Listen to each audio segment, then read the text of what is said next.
ఈనాడు అనేక మంది వాళ్ళు నష్టపోవటానికి, అనేక మంది త్వరగా లోకంలో కలిసిపోవడానికి, లోకంలో పడిపోవడానికి, దేవుడు దూరం అయిపోవడానికి, దేవుడికి దగ్గర అయిపోకుండా దేవుడికి దూరం అయిపోవడానికి, వాక్యానికి దూరం అయిపోవడానికి గల కారణం ఏంటంటే ఈ ప్రత్యేకించబడినటువంటి అనుభవంలోకి రావట్లేదు. హల్లెలూయా.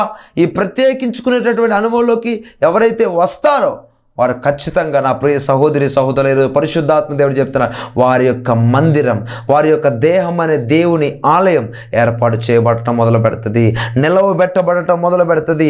ఈరోజు నా ప్రియ సహోదరి సహోదరులు, ఈ ప్రోగ్రాం చూస్తున్న నీతో దేవుడు మాట్లాడుతూ ఉన్నాడు. ఒక్కసారి ప్రత్యేకించుకునే అనుభవంలోకి నువ్వు రా. ఒక్కసారి వాటన్నిటిని విడిచిపెట్టి ఆలోచన, లోక సంబంధమైన ఆలోచనలు, వాళ్ళకి వీళ్ళకి, వాళ్ళని సంతోషపెట్టాలి, వీళ్ళని సంతోషపెట్టాలి అనుకోకుండా దేవుణ్ణి సంతోషపెట్టాలనేటటువంటి ఒక ప్రతిష్ట కలిగి, ఒక నిర్ణయం కలిగి నువ్వు రా. దేవుడు ఖచ్చితంగా కార్యాలు చేయడానికి సిద్ధంగా ఉన్నాడు. హల్లెలూయా. కాబట్టి రెండవదిగా ఇక్కడ నాజీరు చేయబడినటువంటి అనుభవంలోకి రావాలని దేవుడు చెప్తా ఉన్నాడు. మూడవదిగా మనం చూద్దాం. ఇక్కడ సంఖ్యాకాండం 8వ అధ్యాయం 2వ వచనంలో మనం చూస్తే యెహోవా మోషేకి ఇలాగ సెలవిస్తూ ఉన్నాడు, నీవు అహరోనుతో నీవు దీపములను వెలిగించినప్పుడు ఆ 7 దీపముల వెలుగు దీప వృక్షమునకు ముందు పడినట్లు వాటిని వెలిగింపవలనని చెప్పుమనెను. హల్లెలూయా. ఇక్కడ మూడవదిగా మనం చూస్తే your lamp must be burning. నీ ఆత్మ దీపం ప్రతిక్షణం మండుతూ ఉండాలి, వెలిగించబడుతూ ఉండాలి. ఇక్కడ ప్రత్యక్ష గుడారములో ఉన్నటువంటి దీపము ఎల్లప్పుడూ వెలిగించబడాలని ఇక్కడ మోషేతో మాట్లాడుతున్నట్టు దేవుడు ఇక్కడ స్పష్టంగా మనకు కనపడతా ఉంది. దీనికి సాదృశ్యం ఏంటంటే మొదటి దశలోనికి రాసిన పత్రిక 5వ అధ్యాయం 17వ వచనంలో మనం చూస్తే ఆత్మను మీరు ఆర్పకుడి అని వాక్యం సెలవిస్తూ ఉన్నాడు. నీ ఆత్మదీపం ఎప్పుడూ మండించబడుతూ ఉండాలి, నీ ఆత్మదీపం ఎప్పుడూ వెలిగించబడుతూ ఉండాలి. అలా నువ్వు వెలిగించబడ్డప్పుడు, అలా నువ్వు మండించబడ్డప్పుడు, అలా నువ్వు రగిలించబడ్డప్పుడు ఖచ్చితంగా నీ మందిరం నిలవబెట్టబడుతుంది, నీ గుడారం ప్రతిష్ఠించబడుతుంది, నీ గుడారం అభిషేకించబడుతుంది, నీ గుడారం ఇంకా పాడవటానికి ఛాన్స్ ఉండదు. హల్లెలూయా. ఇక్కడ ఏమన్నాడంటే అక్కడ దీపాన్ని వెలిగించేటప్పుడు అంట అక్కడ రాస్తా ఉన్నాడు, దీప వృక్షానికి ముందు ఆ దీపాల యొక్క వెలుగు పడేటట్లు చూసుకోమన్నాడంట. దానికి అర్థం ఏంటంటే నీ యొక్క ఆత్మ దీపం వెలిగించబడతా ఉన్నప్పుడు, నీ ఆత్మ దీపం వెలిగించబడతా ఉన్నప్పుడు, లోకములోకి నువ్వు వెళ్తా ఉన్నప్పుడు నీ ఆత్మ దీపంలో నుంచి వచ్చేటటువంటి అది ప్రవర్తన అయినా లేకపోతే మాట విధానమైన ఏదైనా ఆ వెలుగు ఆ లోకములో ప్రసరించబడతా ఉన్నప్పుడు ఎవరైతే చీకటిలో ఉన్నారో, ఎవరైతే అంధకారంలో ఉన్నారో, ఎవరైతే దుష్టుని చేతిలో ఉన్నారో, ఈ వెలుగు, నీ వెలుగు ఫస్ట్ నువ్వు మండించబడి ఆ వెలుగు దాని మీద పడ్డప్పుడు అనేకులు దేవుడి వైపుకి ఆకర్షించబడతారు. హల్లెలూయా. నా ప్రియ సహోదరి సహోదరులారా, దేవుని యొక్క ఆత్మ దీపం ఈ రోజు నుంచి వెలిగించుకోవడానికి సిద్ధంగా ఉండండి. అందుకే కొలస్సీ రాసిన పత్రికలో, ఎఫెసీ రాసిన పత్రికలో చెప్తా ఉన్నాడు, సమయమును పోనీ యొక్క సద్వినియోగం చేసుకోండి, అజ్ఞానుల వలె కాక జ్ఞానుల వలె మీరు ప్రవర్తించండి.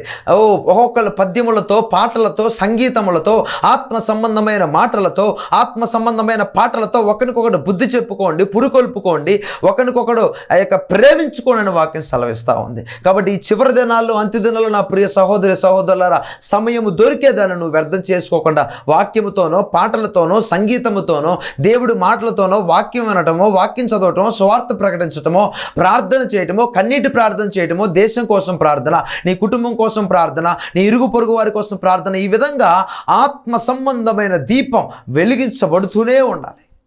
అలా వెలిగించబడుతూ ఉన్నప్పుడే నువ్వు యొక్క మందిరం నిలవబెట్టబడుతుంది. ఎక్కడ నీ మందిరం అనేది పాడవకుండా ఉంటుంది, ఎక్కడ దుష్టుడిని ముట్టకుండా నిన్ను ఉంటాడు.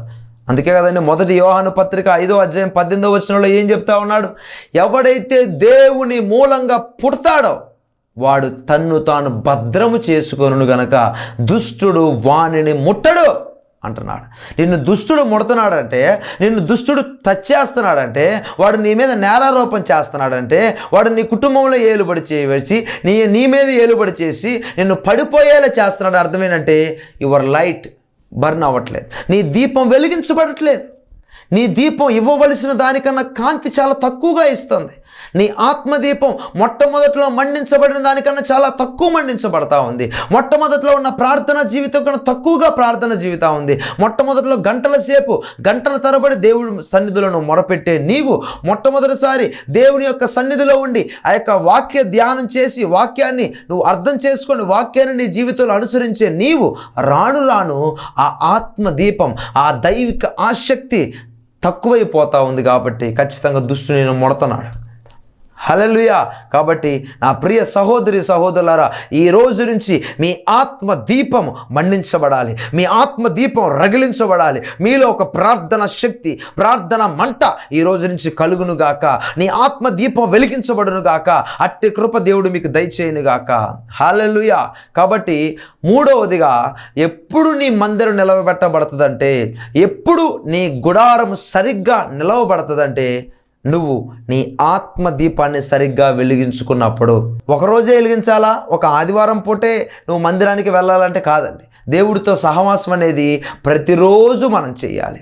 ప్రతిరోజు వాక్యాన్ని మనం ధ్యానించాలి. ప్రతిరోజు ప్రార్థన అనుభవం కలిగి మనం ఉండాలి. అందుకని తిమోతికి రాస్తూ అపోస్తలుడైన పౌలు అన్నాడు, నువ్వు అపవిత్రములైన ముసలమ్మ ముచ్చట్లను విసర్జించి దైవ భక్తి విషయంలో నీకు నీవే సాధకం చేసుకోమన్నాడా? ఎవరైనా వచ్చి సాధకం చేస్తారని చెప్పాడా? నో. నీకు నీవే నువ్వు సాధకం చేసుకోవాలి. పాస్టర్ గారు చెప్పేంతవరకు చెప్తారు, మందిరంలో దేవుడు మాట్లాడేంతవరకు మాట్లాడతారు. ప్రతిరోజు సపరేట్ రిలేషన్షిప్ నువ్వు దేవుడితో కలిగి ఉండాలి. ఎప్పుడు ఉంటావంటే, అలా దేవుడితో ఎప్పుడు నువ్వు కలిసి ఉంటావంటే, నీ ఆత్మదీపం మండించబడుతూ ఉన్నప్పుడు, నీ ఆత్మదీపం వెలిగించబడుతూ ఉన్నప్పుడు. అందుకే కీర్తనకారుడు అన్నాడు, నా దీపమును వెలిగించువాడవు నీవేనయ్యా అంటున్నాడు. కాబట్టి ఈ రోజు నుంచి నీ ఆత్మదీపం అనేది ఎంతగా నువ్వు మండిస్తూ ఉంటావో, ఎంతగా నువ్వు వర్క్ చేస్తూ ఉన్నా, వ్యాపారం చేస్తూ ఉన్నా, ఆయా వర్కులు చేస్తూ ఉన్నా, నీ నోరు ఖాళీగానే ఉంటుంది కదా, నువ్వు దేవుణ్ణి స్తుతించు. నువ్వు ఆత్మలో దేవుణ్ణి పాడుచు, గానము చేయాలంట ఆత్మలో.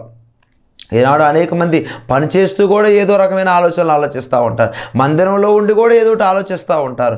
ఎక్కడ ఇంట్లో ఉండి కూడా ఏదో ఒకటి ఆలోచిస్తూ ఉంటారు. ప్రయాణాల్లో ఉండి కూడా ఏదో ఒకటి ఆలోచిస్తూ ఉంటారు.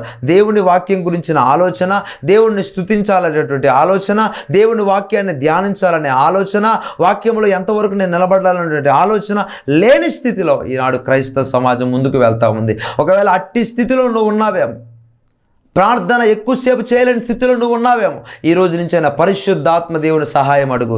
ఆ యొక్క ఆత్మయే నీ బలహీనతను చూసి ఉచ్చరింప శక్యము కాని మూలుగులతో నీ పక్షము నీకు విజ్ఞాపన చేస్తుంది. నీ పక్షాన్ని నిన్ను పురికొల్పుతుంది, నిన్ను లేపుతుంది, ఆత్మ నిన్ను రేపుతుంది. న్యాయాధిపతుల గ్రంథంలో మనం చూస్తే అక్కడ సంసోన్ని ఆత్మ రేపిందంట. హల్లెలూయా. నువ్వు పరిశుద్ధాత్మ దేవుని సహాయం కోరుకున్నప్పుడు, దేవుడి మీద డిపెండ్ అయినప్పుడు, ఆటోమేటిక్గా పరిశుద్ధాత్మ దేవుడు నీతో కదులుతాడు, నిన్ను కదిలిస్తాడు, నిన్ను మండిస్తాడు, నిన్ను రేపుతాడు. హల్లెలూయా.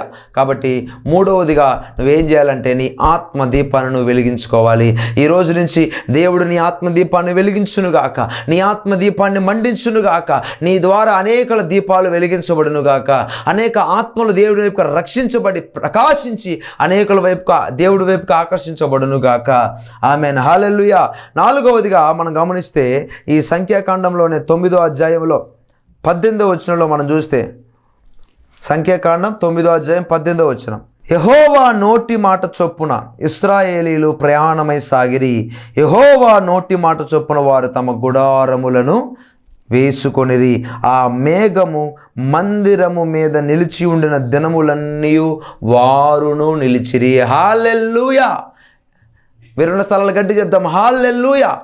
నాలుగవదిగా, నీ యొక్క గుడారము నిలవబెట్టబడాలంటే, నీ యొక్క దేహం అనే దేవుని ఆలయం దేవునికి అనుకూలంగా ఉండి అవి దాన్ని అభిషేకించి దేవుడు ప్రతిష్ఠించాలంటే, నాలుగవదిగా, your journey must be going command of the lord. నీ యొక్క ఆత్మ సంబంధమైనటువంటి ఈ యొక్క గుడారం యొక్క ఆ యొక్క ప్రయాణం అనేది దేవుని మాట చొప్పున జరగాలి. హల్లెలూయా.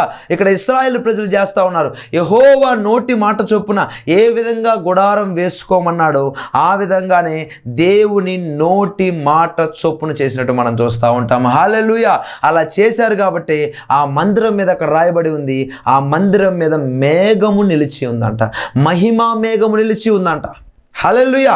ఆ మహిమ మేఘం ఆ మందిరం మీద నిలిచి ఉన్నంత కాలం వారు కూడా అక్కడ నిలిచి ఉన్నట్టు మనం చూస్తూ ఉంటాం. ఈరోజు పరిశుద్ధాత్మ దేవుడు నీ గుడారము ఏర్పాటు చేయబడి, నీ గుడారము నిలవబెట్టబడి, దేవుడు వాడుకునే పాత్రగా అది మార్చబడాలంటే, అది అభిషేకించబడాలంటే, అది ప్రతిష్ఠించబడాలంటే ఖచ్చితంగా దేవుని మాట చొప్పున నీవు నడవాలి. హల్లెలూయా. దేవుని మాట చొప్పున నీ జీవితాలను నువ్వు ముందు కొనసాగించాలి. ఈనాడు వారి మాట చొప్పున, వీళ్ళ మాట చొప్పున నువ్వు నడుస్తున్నావులే కానీ వాళ్ళ ఆలోచనలు, వీళ్ళ ఆలోచనలు, వాళ్ళ సలహాలు, వీళ్ళ సలహాలు, లోక సంబంధమైనటువంటి వాటన్నిటినీ నువ్వు కన్సల్ట్ చేస్తున్నావు కానీ, వాటిని గుర్తించి వీళ్ళని అడుగుతున్నావులే కానీ దేవుని సన్నిధిలో మోకరించి వాట్ ఈజ్ వాట్ ప్రభువా, ఏంటి నీ చిత్తం, what is your will in my life, నీ యొక్క చిత్తము నా జీవితంలో ఏంటి అని దేవుడు నువ్వు అడుగుతున్నావా? నువ్వు అడగగలిగితే దేవుడు ఖచ్చితంగా ఆయన మాట చొప్పున నువ్వు నడవగలిగితే ఆయన మహిమ మేఘము దేహమైన దేవుని మందిరమైనటువంటి ఆ యొక్క నీ మీద, ఆ యొక్క ఆలయం మీద మహిమ మందిరం నిలిచి ఉంటుంది. హల్లెలూయా. ఆ మహిమ మేఘము నిలిచి ఉంటుంది. హల్లెలూయా. అందుకని దేవుని ఆత్మ మన మీద ఎప్పుడైతే నిలిచి ఉంటుందో నువ్వు ఎక్కడికి వెళ్ళినా సక్సెస్ సాధిస్తావు. దేవుని మాట చొప్పున నువ్వు ఎప్పుడైతే వెళ్తావో ఎక్కడ నువ్వు నష్టపోవు. దేవుడి మాట చొప్పున నువ్వు ఎప్పుడైతే వెళ్తావో అక్కడ అంత సక్సెస్, విజయాన్ని నువ్వు సాధిస్తావు తప్ప ఎక్కడ నీకు ఎవరు అడ్డు చెప్పరు. హల్లెలూయా. కాబట్టి 4వదిగా నీ గుడారము ఏర్పాటు చేయబడాలంటే నువ్వు దేవుడి మాట చొప్పున నువ్వు నడవాలి. పరిశుద్ధ గ్రంథంలో ఉన్నటువంటి ఆదిమ సంఘంలో ఉన్న అపోస్తలుడైన పౌలు మనం చూస్తే అతను ఎంతగా దేవునితో మిళితమై ఉన్నాడంటే, పరిశుద్ధాత్మ దేవుడు ఆ యొక్క అపోస్తలుల కార్యం 16వ అధ్యాయం 6వ వచనంలో ఆసియాలో వాక్యము చెప్పకూడదని పరిశుద్ధాత్మ వారిని ఆటంకపరిచినందున, హల్లెలూయా, పరిశుద్ధాత్మ దేవుడు అక్కడ నో అంటే అక్కడ నో, ఇక్కడ ఎస్ ఇక్కడ ఎస్. హల్లెలూయా. అక్కడ రాళ్ళతో కొడతారా, లేకపోతే వాళ్ళు తిడతారా, లేకపోతే వాళ్ళు ఇంకా నిన్నేమన్నా చంపుతారా, అవన్నీ అక్కడ ఆదిమ సంఘంలో అపోస్తలులు చూడలేదండి. ఆదిమ సంఘంలో ఉన్న వాళ్ళు చూడలేదు.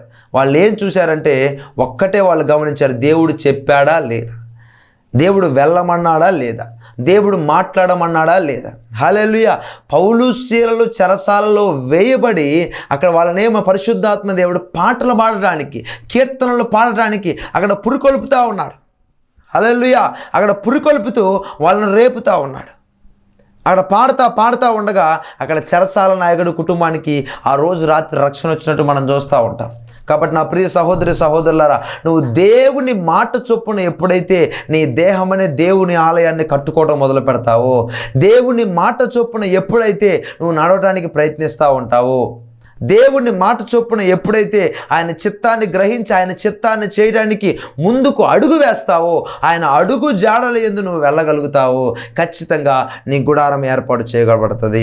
ఖచ్చితంగా నీ గుడారం నిర్మించబడదని వాక్యం స్పష్టంగా సెలవు చేయటం మన బైబిల్ గ్రంథంలో చూస్తూ ఉంటాం. కాబట్టి నా ప్రియ సహోదరి సహోదరులారా, ప్రియమైన దేవుడి బిడ్డలారా, ఈ రోజు నుంచైనా దేహం అనే నీ దేవుని ఆలయాన్ని ఏర్పాటు చేసుకోవడానికి, దేహం అనే నీ దేవుని ఆలయాన్ని అభిషేకించడానికి, నీ దేహం అనే దేవుని ఆలయాన్ని దేవుడు ప్రతిష్ఠించడానికి నువ్వు ఖచ్చితంగా దేవుని మాట చొప్పున నడవాలని పరిశుద్ధాత్మ దేవుడు చెప్తున్నాడు. అట్టి కృప దేవుడు ఈ రోజు నుంచి మీకు దయచేయును గాక. ఆయన మాటతో, ఆయన వాక్కుతో దేవుడిని ఆయన నీ నోటిని నింపును గాక. హల్లెలూయా. నీ నోరు బావుగా తెరువుము, దానిని నింపెదనని బైబిల్ సెలవిస్తూ ఉంది. కాబట్టి నా ప్రియ సహోదరి సహోదరులారా, ఎప్పుడైతే నీ నోరు తెరచి ఆయన యొక్క వాగ్దానములను, ఆయన మాటలను నువ్వు పలుకుతూ ఉంటావో దేవుడు నీ నోటిని నింపుతూ ఉంటాడు. నీ నోటి ద్వారా ఆయన మాటను నీలో పెట్టి ఆయన నిన్ను నడిపిస్తూ ఉంటాడు. హల్లెలూయా. అర్థమైందండి? నీ నోటి ద్వారా ఆయన మాటను నీ నోటిలో పెట్టి నీ నోటి ద్వారా ఆయన మాటను దేవుడు పలికిస్తాడు. ఖచ్చితంగా అక్కడ నువ్వు సక్సెస్ అవుతావు. ఖచ్చితంగా ఆయన నీ మందిరం నిలబెట్టబడుతుంది. ఖచ్చితంగా నీ మందిరం నిలవబెట్టబడటమే కాకుండా అంతము వరకు, చివరి వరకు, ఆ గుడారాన్ని విడిచి వెళ్ళిపోయేంత వరకు దాన్ని సమాప్తం చేసి ముగించడానికి నువ్వు పరిశుద్ధ జీవితాన్ని కలిగి ఉంటావు. నీవు ఆశీర్వాదకరంగా ఉండటం కాకుండా, నువ్వు దేవుడికి ఇష్టానుసారంగా ఉండటమే కాకుండా, నీ ఆత్మదీపమే వెలిగించబడటం కాకుండా అనేక ఆత్మదీపాలను వెలిగించే విధంగా ఉంటావు ఈరోజు పరిశుద్ధాత్మ దేవుడు చెప్తా ఉన్నాడు. కాబట్టి నా ప్రియ సహోదరి సహోదరులారా, ఈరోజు పరిశుద్ధాత్మ దేవుడు ఈ ప్రోగ్రాం చూస్తున్న నీ గుడారాన్ని దేవుడు నిలబెట్టబోతా ఉన్నాడు, నీ కుటుంబాన్ని దేవుడు నిలబెట్టబోతా ఉన్నాడు, నీ బిడ్డల్ని దేవుడు నిలబెట్టబోతా ఉన్నాడు, ఈ ప్రోగ్రాం చూస్తున్న నీ వ్యాపారాన్ని దేవుడు నిలబెట్టబోతా ఉన్నాడు, నీ ఉద్యోగాన్ని దేవుడు నిలబెట్టబోతా ఉన్నాడు, నీ పిల్లల పెళ్లిని దేవుడు నిలబెట్టబోతా ఉన్నాడు. ఏదైతే నువ్వు పడిపోయింది అనుకుంటున్నావో, ఏదైతే ఇంకా నీకు అవ్వదు అనుకుంటున్నావో, ఏదైతే నా జీవితంలో నేను కోల్పోయాను అనుకున్నావో, ప్రతిదీ దేవుడు ఈ యొక్క వారంలో దేవుడు నిలబెట్టబోతా ఉన్నాడు. ఖచ్చితంగా ఈ యొక్క నెలలో దేవుడు రెస్టోరేషన్ చేయబోతా ఉన్నాడు. ఈ 2024 సంవత్సరంలో నీ కుటుంబంలో పడిపోయిన ప్రతి ఒక్క గుడారాన్ని దేవుడు తిరిగి ఏర్పాటు చేయబోతా ఉన్నాడు, దేవుడు నిలబెట్టబోతా ఉన్నాడు. అందరూ కళ్ళు మూసుకొని మీరున్న స్థలాల్లో 2 నిమిషాలు యేసయ్యా, అయ్యా ఈరోజు ప్రభువా నీ వాక్యం ద్వారా మాతో మాట్లాడారు ప్రభువా, మాలో ఉన్న అపవిత్రత వెళ్ళగొట్టబడాలి అయ్యా, యేసు నామములో మమ్మల్ని మేము ప్రత్యేకించుకోవాలి ప్రభువా, అయ్యా యేసయ్యా మా యొక్క ఆత్మ దీపం వెలిగించబడాలి ప్రభువా, యేసయ్యా ఖచ్చితంగా నేను నీ నోటి మాట చొప్పున నీ చిత్త ప్రకారమే నడవాలి ప్రభువా అని ప్రతి ఒక్కరు మీరున్న స్థలాల్లో ఒక్కసారి మోకరించి కళ్ళు మూసుకుని 2 చేతులు పైకెత్తి, యేసయ్యా ఆనాడు మోసే మందిరాన్ని నిలవబెట్టి ముగించి దాన్ని అభిషేకించి ప్రతిష్ఠించాడు ప్రభువా, ఈనాడు ఈ దేహం అనే దేవుని ఆలయాన్ని మేము కూడా తండ్రి అయ్యా ముగించి అయ్యా దీన్ని కూడా మేము నిలవబెట్టి అయ్యా మేము దీన్ని అభిషేకించండి ప్రభువా, అయ్యా మమ్మల్ని మీరు ప్రతిష్ఠించండి ప్రభువా. ఎక్కడైతే మాలో లోటుపాట్లు ఉందో, ఎక్కడైతే మాలో అపవిత్రత ఏలుబడి చేస్తూ ఉందో అందరూ అడగండి, మీరు నోరు తెచ్చి అయ్యా మాలో ఉన్న అపవిత్రతను తీసివేయండి ప్రభువా, ఈరోజు మమ్మల్ని మేము ప్రత్యేకించుకుంటామయ్యా. అయ్యా ఈరోజు ప్రోగ్రాం చూస్తున్న ప్రతి ఒక్కరిని పరిశుద్ధాత్మదేవ ఎందరైతే ఈ వాక్యం ద్వారా బలపడుతున్నారో, ఎందరైతే ఈ వాక్యాన్ని అంగీకరిస్తున్నారో, ఎందరైతే ఈ వాక్యం ద్వారా ప్రభువా ప్రతి ఒక్కరితో మీరు మాట్లాడండి ప్రభువా, ప్రతి ఒక్కరిని మీరు దర్శించండి నాయన, నీ కృపతో నింపండి ప్రభువా, నీ ఆత్మతో నింపండి పరిశుద్ధాత్మ దేవుడు కార్యాన్ని మొదలు పెడతా ఉన్నాడు, పరిశుద్ధాత్మ దేవుడు కార్యాన్ని మొదలు పెడతా ఉన్నాడు. నమ్మితే దేవుడు యొక్క మహిమను చూస్తావు, నీ గుడారాన్ని దేవుడు నింపబోతా ఉన్నాడు, ప్రార్థన ఆత్మతో దేవుడు నింపబోతా ఉన్నాడు, నీ దీపాన్ని దేవుడు వెలిగిస్తా ఉన్నాడు, ఆత్మను ఆర్పకుడి అని దేవుడు చెప్తా ఉన్నాడు. నీ యొక్క ఆత్మీయ దీపాన్ని వెలిగించేవాడు యేసుక్రీస్తు ఒక్కడే, నీ ఆత్మీయ దీపాన్ని మండించేవాడు నేను ప్రకటిస్తున్న యేసుక్రీస్తు మాత్రమే. ఒకవేళ చల్లారిపోయిన స్థితిలో నువ్వు ఉన్నావేమో, ఎండిపోయిన స్థితిలో నువ్వు ఉన్నావేమో, పడిపోయిన స్థితిలో నువ్వు ఉన్నావేమో, జారిపోయిన స్థితిలో నువ్వు ఉన్నావేమో, యేసుక్రీస్తు నామములో తండ్రి ఈ ప్రోగ్రాం చూస్తున్న ఎంతో మంది అయితే ప్రభువా ఏ స్థితిలో ఉన్నారో, వారి గుడారం ఏ పొజిషన్లో ఉందో యేసు నామములో తండ్రి, యేసు నామములో ప్రభువా ఆ పొజిషన్ చేంజ్ అవును గాక, ప్రతి ఒక్క గుడారం ఏర్పాటు చేయబడును గాక, ప్రతి ఒక్క గుడారం తిరిగి నిర్మించబడును గాక. పరిశుద్ధాత్మ దేవుడు దర్శిస్తున్నాడు, పరిశుద్ధాత్మ దేవుడు పశ్చాత్తాప హృదయాన్ని కలగజేస్తా ఉన్నాడు, నీ యొక్క తప్పులు పొరపాట్లు దేవుడు జ్ఞాపకం చేస్తా ఉన్నాడు, నీలో దేవుడికి అయిష్టంగా ఉన్న వాటిని దేవుడు నీకు జ్ఞాపకం చేస్తా ఉన్నాడు. వెంటనే తొలగించుకో, ఆయన సన్నిధిలో ఒప్పుకో. ఇప్పుడు పరిశుద్ధాత్మ దేవుడు నూతన కార్యాన్ని మొదలు పెడతా ఉన్నాడు, నూతన కార్యాన్ని మొదలు పెడతా ఉన్నాడు, నూతన కార్యాన్ని మొదలు పెడతా ఉన్నాడు. దర్శించండి, తాకండి, తాకండి. పరిశుద్ధాత్మదేవ యేసు నామములో ఈ ప్రోగ్రాం చూస్తున్న ప్రతి ఒక్కరిని యేసు నామములో ఇప్పుడు ముట్టండి, ముట్టండి, ముట్టండి. యేసు రాజా, యేసు రాజా, యేసు రాజా నీకు వందనాలు ప్రభువా, నీ కార్యాన్ని మొదలు పెట్టండి నాయన, నీకు వందనాలు, స్తోత్రాలు. అందరూ కళ్ళు మూసుకోండి, ప్రార్థన చేద్దాం. స్తోత్రం మహాపరిశుద్ధుడ మహాగణుడ నీకు వందనాలు, స్తుతులు నాయన, నీ పాదాల వద్దకు వస్తున్నాం ప్రభువా. ఈ యొక్క తండ్రి అయ్యా ఈ ప్రోగ్రాం ఎంతమంది అయితే ప్రభు ఈరోజు వాక్యాన్ని అంగీకరించారు తండ్రి, ప్రతి ఒక్క గుడారం నిలవబెట్టబడునుగాక, ప్రతి ఒక్క గుడారం అభిషేకించబడునుగాక, ప్రతి ఒక్క దేవుని యొక్క దేహం అనే దేవుని ఆలయమై ఉన్నారని నువ్వు చెప్తా ఉన్నావు ప్రభు. ఆ ఆలయం ఆ యొక్క ప్రతి ఒక్కరు ప్రభు అభిషేకించబడుదురుగాక, ప్రతిష్ఠించబడుదురుగాక, తిరిగి యేసు నామములో లేపబడుదురుగాక, రగిలించబడుదురుగాక, మండించబడుదురుగాక. అయా నూతన అభిషేకముతో, ఆత్మ వరములతో, ఆత్మ ఫలములతో నింపబడురుగాక ప్రభు. ప్రకాశగాధరాబా వారి జీవితంలో తండ్రి ఎక్కడ ఏ స్థితిలో పడిపోయారో అక్కడ లేపబడుదురుగాక, నీ దైవిక సమాధానంతో నింపబడుదురుగాక, నీ దైవిక కృపతో నింపబడుదురుగాక. ప్రతి ఒక్కరిని దర్శించండి ప్రభువా, అయ్యా ప్రతి ఒక్కరిని తాకండి ప్రభువా, ప్రతి ఒక్కరిని ముట్టండి ప్రభువా. ఎవరైతే గర్భఫలాలు లేవో, ఎవరైతే ఇంకా మ్యారేజ్ విషయంలో ప్రార్థన చేస్తున్నారో, ఎవరైతే ప్రభువా ఇంకా ఉద్యోగాల విషయంలో ప్రార్థన చేస్తూ ఉన్నారో, ఎవరైతే ప్రభువా ఇల్లు నిర్మాణం చేసుకోవాలని, ఇల్లు కట్టుకోవాలని ఆశపడుతున్నారో, అప్పులు ఊబిలో పడి ఉన్నారు, అనారోగ్యంతో పడి ఉన్నారు, ప్రతి ఒక్కరిని ఇప్పుడే దర్శించండి. యేసు యేసు నామములో మీరు దర్శించండి ప్రభువా. మీరు గొప్ప కార్యం జరిగించండి తండ్రి. ఎవరైతే విశ్వాసంతో ఈ ప్రార్థనలో ఏకీభవిస్తున్నారో ఈ యొక్క నెలలోనే యేసు నామములో ఒక మిరాకిల్ జరుగునుగాక, ఒక బ్రేక్ త్రూ కలుగునుగాక. యేసు నామములో నీ కృపతో మీరు నింపమని తండ్రి, నీ ఆత్మతో మీరు బలపరచమని, శుద్ధీకరించమని తండ్రి. 2024 సంవత్సరంలో మునుపెన్నడూ లేని విధముగా నూతన కార్యాలతో, నూతన ఆత్మతో, నూతన బలముతో నింపబడుదురుగాక. అట్టి కృపతో మీరు నింపి మీ ఆత్మతో మీరు బలపరచమని యేసు నామములో అడిగి వేడుకొని పొంది ఉన్నాము తండ్రి. Amen, amen, amen. God bless you. దేవుడు మిమ్మల్ని దీవించునుగాక. నా ప్రియ సహోదరి సహోదరులారా, ఈ డివైన్ ట్రూత్ అనే కార్యక్రమం ద్వారా అనేక మంది బలపడుతున్నారని, ఈ వాక్యం ద్వారా అనేక మంది ఆదరించబడుతున్నారని నేను అనేక ఫోన్ కాల్స్ ద్వారా, ఆ యొక్క వాట్సాప్లో వస్తున్న అనేక మెసేజ్ల ద్వారా, యూట్యూబ్లో కూడా ఈ యొక్క అఖిల్ డేవిడ్ అనే యూట్యూబ్ ఛానల్ మీరు అందరూ సబ్స్క్రైబ్ చేసుకోండి. దాని కింద అనేక మంది కామెంట్ రూపంలో కూడా చాలామంది పాజిటివ్గా రెస్పాండ్ అవుతున్నారు. మీ అందరినీ దేవుడు దీవించునుగాక, దేవుడు మిమ్మల్ని అభివృద్ధి చేయునుగాక. ఈ యొక్క ప్రోగ్రాం ద్వారా, ఈ యొక్క డివైన్ పవర్ అనే మినిస్ట్రీ ద్వారా మీరు ఆదరించబడితే ఖచ్చితంగా ఈ యొక్క ప్రోగ్రాంకి మీరు సహకారం అందించవచ్చు. దీని స్క్రీన్ మీద కనబడుతున్నటువంటి ఈ యొక్క నెంబర్కి మీరు కాల్ చేయొచ్చు. అదేవిధంగా వాట్సాప్ నెంబర్కి కూడా మీరు మీ యొక్క ప్రార్థన అవసరాలను పంపించవచ్చు. ఖచ్చితంగా దానికోసం ప్రార్థన చేయబడి దేవుడు మీకోసం ఏదైతే మాట్లాడాడో తిరిగి దానికోసం మీకు రిప్లై ఇవ్వబడుతుంది. అదేవిధంగా ఈ యొక్క డివైన్ పవర్ మినిస్ట్రీస్ పశ్చిమ గోదావరి జిల్లా అత్తిలి అనే ప్రాంతంలో ప్రతి ఆదివారం సాయంత్రం మీకు ఆరాధన నిర్వహించబడుతుంది. సాయంత్రం 6 గంటల నుంచి 8:30 గంటల వరకు ఆ యొక్క అత్తిలిలో ఉన్నటువంటి టీడీపీ ఆఫీస్ వెనకాల అక్కడ ఉన్నటువంటి స్థలంలో ఏర్పాటు చేయబడుతుంది. కాబట్టి మీరందరూ ఆ చుట్టుపక్కల మీ యొక్క చుట్టాలు ఎవరైనా, బంధువులు ఎవరైనా, చర్చికి వెళ్ళని వారు ఎవరైతే ఉంటే, ఏ చర్చికి వెళ్ళని వారు ఖచ్చితంగా మీకు ఆహ్వానం ఉంటుంది. ఖచ్చితంగా మీరు రావచ్చు, మీరు దైవ దీవెనలు పొందుకోవచ్చు. ప్రతి శుక్రవారం ఉదయం ఉపవాస ప్రార్థన అదే ప్రాంగణంలో చేయబడుతుంది. ఉదయం 11 గంటల నుంచి 1 గంట వరకు జరుగుతుంది. ఖచ్చితంగా మీరు కూడా ఉపవాస ప్రార్థనలు మీ కుటుంబాల నిమిత్తం, దేశ నిమిత్తం పర్సనల్గా ప్రార్థన చేయబడుతుంది. కాబట్టి మీరందరూ వచ్చి పాల్గొని దైవ దీవెనలు పొందాలని ఎంతగానో నేను అందరినీ ఆహ్వానిస్తూ ఉన్నాను. కాబట్టి ఈ యొక్క ప్రోగ్రామ్ని అనేక మందికి షేర్ చేయండి. ఈ యొక్క యూట్యూబ్ ఛానల్ అఖిల్ డేవిడ్ అనే యూట్యూబ్ ఛానల్లో మీకు అన్ని మెసేజ్లు దొరుకుతాయి. ఇవన్నిటిని షేర్ చేయండి. అనేకులకు ఈ యొక్క మెసేజ్లు దేవుడు ఆశీర్వాదకరంగా దేవుడు చేయబోతా ఉన్నాడు. కాబట్టి దేవుడు మీ కుటుంబాన్ని, మీ బిడ్డల్ని దేవుడు దీవించునుగాక, ఆశీర్వదించునుగాక. మరలా వచ్చే వారం మనం కలుసుకుందాం. దేవుడు మిమ్మల్ని దీవించునుగాక. God bless you. అందరికీ ప్రైజ్ లార్డ్.